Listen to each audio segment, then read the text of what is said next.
Ако судот утре не изрече доживотна казна за убиецот на Емилија Пешева од Штип, тогаш право на жалба ќе има само обвинителството, велат адвокатите на родителите на убиената.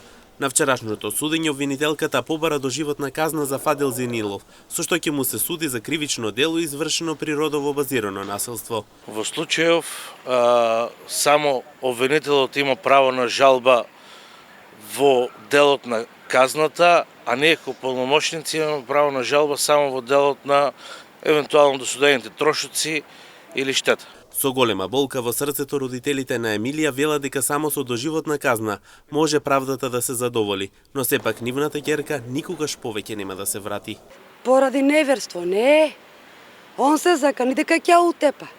На сите се закани, има докази. Ако треба ќе доти сведоци. Јави се у затвор, кажа спремајте, ја ќе правам такво дело што ќе се памте. Инаку Емилија во љубовната врска со Фадил Зенилов трпела често насилство. Често тој од нејзе барал пари за да оди во казино. Според изјавата на родителите на самата вечер кога тој ја убива Емилија, пред да се пријави во полициската станица, тој оди и во казино.